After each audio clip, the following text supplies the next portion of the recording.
Hello everyone and welcome back to a brand new video of Fox Flicks on the Theaters.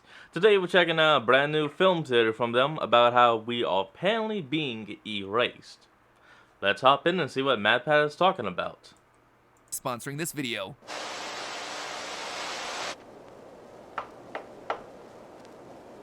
Oh, with filter. Who is it? Who's there? Who? Who are you? What? Who are you? What's it saying? No! No, you stay away! It's time to do what, Stay Matthew? away! No! Really? You threw, what was that, a sock monkey? Uncover the lens. Oh my god, that actually did scare me. Hello, Internet. Welcome to Film I'm good. Theory, the show that definitely Was isn't not standing expecting right that. behind you.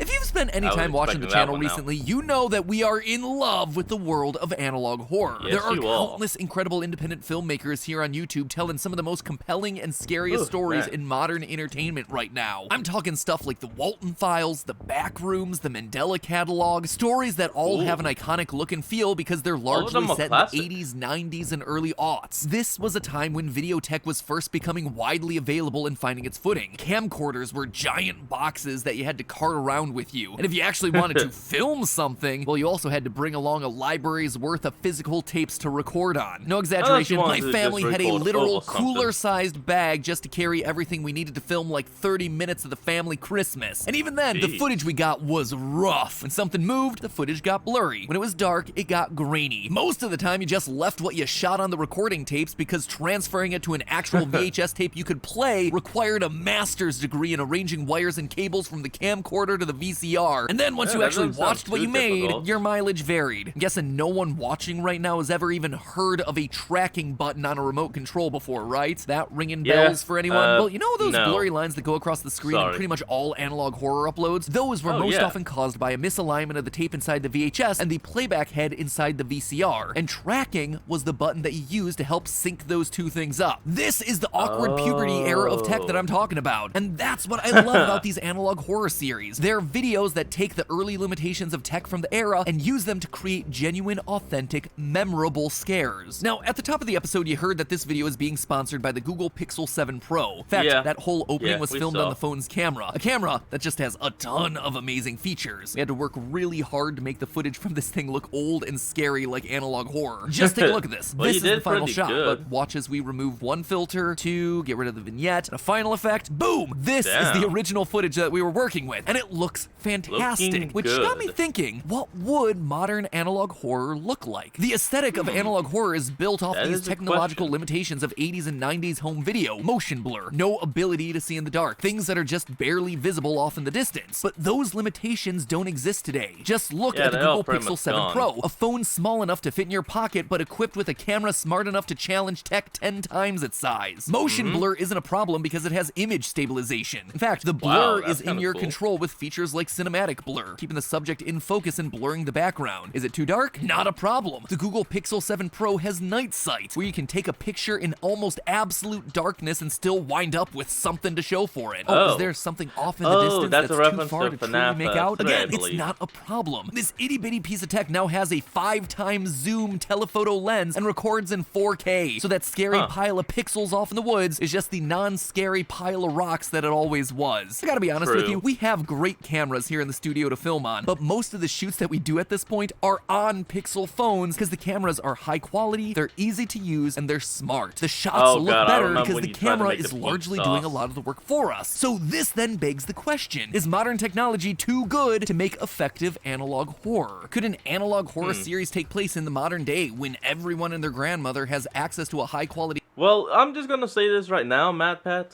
Well, from what you showed at the beginning is that no matter how advanced technology gets, as long as we humans can add filters, changes, and all of that, we can still make analog horror. It's just gonna be a little bit more difficult because you gotta make sure you have the right filters, the right add-ons, everything like that. But yeah, it would still be possible. So I say yes. Yes to analog horror. camera Ooh, I'd sitting like in a their TV pocket. show about Today we're analog looking at the horror. tropes of analog horror to just see even what the analog equivalent horror would be TV if it was show. themed around today. In 20 to 30 years, when people look backgrounds back could at be this good. era of entertainment, what will the retro tech horror stories look and feel like? Curl up and hide under the blankets, loyal theorists. We're about to find out. So before we can really jump into the idea of modern tech being too good to make analog horror, we should first take a step back to fully understand what makes the 80s and 90s tech so perfect for this type of storytelling. Go Like I on. mentioned in the intro, series like The Walton Files, Backrooms, Mandela Catalog, all of them were made to look like they were filmed on ancient camcorders. They have that iconic, jittery, blurry VHS look. This sort of Yeah, technology I mean, became it's a cheap enough classic. to mass produce by the 1980s and were fairly common by the 1990s. That's why so many of these series take place in this era of content. It's also where we get the analog part of the label analog horror. These old camcorders used analog signals to write information onto actual magnetic strips. An analog signal is You know, basically like some the sort of black tape thing that'd that be constantly inside of changes to VHS. represent different data points. This could be the heights or frequencies of wavelengths, like with radio signals, or even stuff that's simple, like a record where it reads the heights of grooves on the record and then translates that into an audio output. Because analog yeah. recordings are Pretty literal simple. waves, there's an infinite amount of detail that you can get in there, but it also makes it more likely to have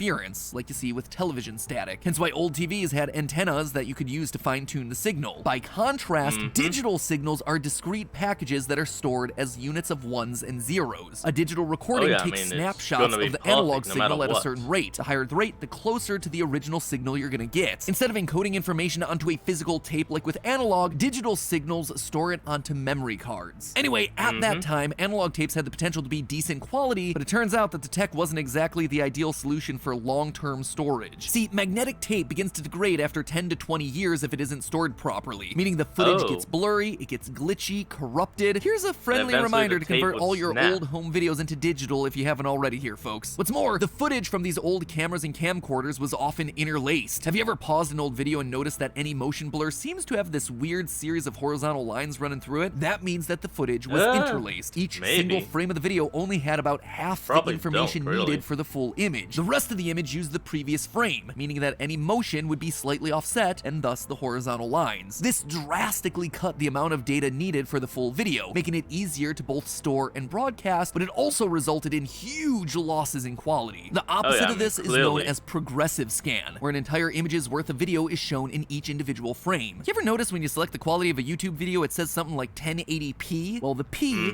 stands for progressive scan, and almost all video shot Oh, today that's uses what it that is. as the standard. Regardless, the lower quality interlaced video being played on a big ol' CRT screen helped to create the iconic flickering look that we now associate with old videos from this era. And you see, that's why it works so well for horror made on a budget. Not Not only is bad. this sort of technology really cheap nowadays, but the look is easy to recreate in post-production using modern editing software. Like here, bam! Our editors just threw a bunch of effects on this to make it look like an old VHS, and it's And there what, you like go. 2 layers in After Effects? This lets young filmmakers Literally create one, something that's they immediately said. stylish, atmospheric, set in a clear time and place in history. What's more important, though, is that they're also able to use this aesthetic to amplify what makes the series scary. This look creates an Nice. intentional lack of clarity. See, when you introduce a scary Wait, were idea, those but you bullets? don't show that scary thing, what your audience imagines in their head is far more horrifying than anything you could possibly come up with yourself. It doesn't matter what medium you're in. The ideas used to great effect in the Cthulhu Mythos books, and a ton of the most yeah, iconic horror Cthulhu. movies of all Gotta time love have H.P. embraced this Lovecraft. exact idea. Is He your mechanical is shark crazy. animatronic not working? Don't worry, just don't show the shark for the majority of the movie, and it's gonna wind up being way more effective and way scarier. And it's this lack of classic. clarity that really intensifies the actual horror that analog horror is based on. That what's familiar can be deadly. Look at the 3 series that I keep using as examples. Mandela Catalog is all about our friends and neighbors being imposters. The Walton Files is about a Supposedly. family-friendly burger restaurant that turns deadly. And Like the FNAF. Backrooms is about the horror of mundane walls and fluorescent lights. These aren't supernatural But it's also creatures. the These are unknown, series because we that have no rely idea on the what normal the hell the people and Backrooms places is. around us, We but have made theories, but unnatural that's it. and scary. This idea that the familiar can hurt you is probably best exemplified by another trend that came out of this era, stranger danger. Though the term dates back Oh, all the way to the classic. 1960s, it didn't catch fire until 1979, when a child in Manhattan was tragically kidnapped while walking to school. News media Damn. grabbed hold of the story, who spread it nationwide, and soon began widely Oh, reporting similar literally. cases of missing Stranger kids. This equals culminated danger. in Classic. 1982, when it was Classic. widely reported that nearly 50,000 American children were being kidnapped by strangers every year. And just so we're crystal clear on this, that number is wildly inflated. But it I managed mean, to cement the idea yeah, that all but strangers still. can be potentially dangerous in the minds of the nation. And there were PSAs and school assemblies drilling that idea into people throughout the 80s and 90s, even up through the mid-2000s. But these analog horror that series was still also going play on off in my another innate childhood. human fear, the I'm uncanny only valley. 21. This is a phenomenon that many psychologists have time you're noticed seeing where this. people have strong negative reactions to things that look almost human, but aren't quite all the way there. Insert any low-budget, poorly executed CGI here. But again, this is where analog horror shines. I mean, there you Without go. the budget to pay for pristine, photorealistic computer-generated worlds, these stories lean into the unsettling nature of things that are slightly off from reality. The alternates from Mandela Catalog are stretched, deformed human monsters. They're almost human, but not quite. The Yeah, no, animatronics thanks. of Not Walton's yet. restaurants exhibit jerky movements and speak in dead, emotionless, pre-recorded phrases. The back rooms takes a generic office mean layout, but then humanity? twists it into something that's not built by human hands. Something that on the surface looks familiar, but where the nuances New don't room. match up. The layout doesn't quite work with what those spaces would actually look and feel like if it was actually made by humans. Things are just slightly off, which keeps us off balance and nervous. But having laid all of that out, you can start to see the problem here, right? Modern technology just isn't super compatible with that flavor of classic analog horror. Our This cameras is a are too good, and downside. there's just a lot of them everywhere. And even if you are working with older, blurry footage today, there are upscaling programs that are able to use complex algorithms to increase the quality of footage near flawlessly. So if we were to sit here and think about what modern analog horror would be, what would it Literally, look my like? camera If current app analog does horror that. I can go thrives into on the my limitations gallery of and technology upgrade from the anything past, I've what will taken the a creators of picture the of, or future even be downloaded. exploiting to scare us with stories about today? Since clarity of image isn't an issue anymore, we'd need to find something about contemporary technology that is scary. Honestly, I had to really think about this one. I mean, there are some obvious answers like social media and that everyone shares a ton of information about themselves online and not everyone is what they seem, but that's not super unique. Those stories are already being told by Hollywood. We all understand the scare potential there. It's also not a true parallel Yeah, to Hollywood analog kind of horror. Again, overdoes the it a bit. genre is about the limitations of filming equipment. Equipment that today seems to have no What I mean by overdoing it with Hollywood and all is that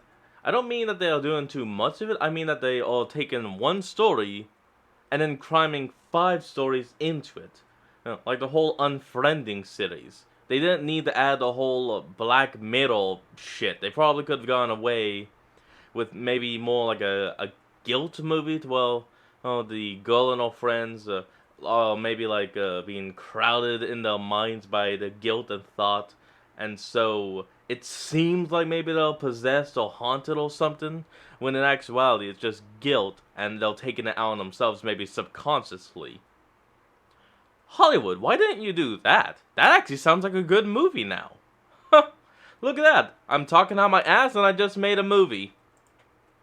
limitation. And therein lies the answer, I think. That right there is the point. Not that the video gets blurry in the dark or that a shaky camera obscures the movement of a monster as it comes towards you. In an ironic twist, where analog horror as we know it's rooted in the thought that was limitations of Vines. technology from the 80s and 90s, I expect creators of analog horror in the future to lean into the idea that technology became too good in the 2020s. That what we define as photorealism has actually evolved beyond reality, now able to create realities that never even existed in the first place. What made me think of Yeah, this was that's actually possible. the Pixel 7. There's this feature in the camera called Magic Eraser, which lets you go into your photos after you take them to remove small objects in the background. It does this using AI, filling in the space left by the object with information about the space around it. It is, without Yeah, kind of a exaggeration, copy an and paste incredible and tool. edit. It helps you to create the perfect moment even if you weren't able to capture it at the time. I cannot tell you the amount of times that Steph and I have woken up at 4 a.m. just to get a picture in front of some landmark without hordes of people lingering in the background. Magic Eraser solves that problem instantly, getting me extra sleep while we're on vacation, which I am so thankful for. But Magic Eraser also shows how instantaneous this sort of tech is getting. Literally, you rub your finger and stuff in the background disappears. It erases people out of a moment in time. It is literally creating a new reality with just the touch of a finger. Probably And better sure, with this the sort of style, stuff has that way always you been can see possible to more some extent accurately thanks to what you're photo circling. editing software, but the ease and speed at which it's possible now with the Magic Eraser is incredible. And we're not just talking about correcting photos either. I'm sure you've seen the news about AI with the ability to create artwork from using just a few keywords. My friends over at Corridor Digital have been experimenting with this sort of content creation for a while now. Let me tell you, AI image generation is even getting to a point where you feed it a bunch of pictures of an individual person and you can get it to spit out high quality artistic interpretations of that person in almost any style you want. No joke, companies are That actually already sounds starting kind to of talk to me useful. about how this sort of technological advancement could be used to automatically generate video thumbnails in the near future. And it's not just stopping at still images either. We've We've already done 2 episodes dedicated to the ways that Hollywood has taken people's likenesses and putting them onto other bodies. How we're now able to synthesize voices from audio clips, things like that. There are even computer programs that allow you to take the voices of real that's people kind and of convert them into AI voices, so you can then get those voices to say anything you want. And again, people are contacting me about this exact sort of thing, so that my auto-generated voice can exist forever reading these scripts as the eternal online theorist. And this is no longer a cumbersome actually be process kind of either. cool, It's getting to the though. point where you can literally deepfake someone in real time on video calls. I mean, can you imagine how frightening it would be if these technologies combined forever and you could theorist. speak with someone's actual voice and face? That's not only terrifying, it's also incredibly believable in the near future. Hey, If I as were to long as make they any pay. sort of modern analog horror set in the present day, it would embrace this technology for its storytelling. It would have to be about AIs creating a reality that was never actually real in the first place. So, Wait, say you we mean like wanted The to make something Matrix similar or to the HAL Mandela 9000? Catalog. The alternates and Intruder could be people deep-faked in real time. On the surface, they look normal, but something about them is just off, or they don't sound quite Okay, right. you're It could smiling, be about it's creeping tricking me you into out, false man. memories about your own life. An AI serving you up videos of things that you've said and done that you know that you have never said or done before. Your memories being gaslit and your physical body being erased from moments in time that you know you were there for. But slowly, bit by bit, the evidence Oh, starts to boy. stack up against you. Pics or it didn't happen, you know? And the pics don't show you for whatever reason. The backrooms are even easier to work with here. Our running theory's been that the world of the backrooms is just one big simulated reality that's become glitched. Something that becomes a lot scarier if we imagine an AI overlord tweaking things and people in real time. Changing a face here, creating a neighborhood out of thin air there. When it detects a problem, it overcorrects its reality, perhaps leading people to glitch out in the first place. Instead of the intentional lack of clarity like with the But 80s what and about the 90s era other tech, here we're layers leaning into or the hyper rooms? reality of all of this. There's too much detail. There's too much precision. So much, in fact, that you begin to doubt yourself, your memories, your own identity. Humans are fallible. The computer's memory, meanwhile, is not. The big themes of this modern That analog was horror really would come HAL down to 9000, having your wasn't it? viewers question if what they're seeing is even real, and whether or not we're just seeing a reality through computers, or if we're seeing what's actually in front of our faces. Now that is terrifying. Yes, Someone it should is. probably do a series like that someday, huh? But hey, you know what isn't scary? The brand spanking new Google Pixel. And the rest of this is just going to be him talking about the sponsorship, being thankful and all that.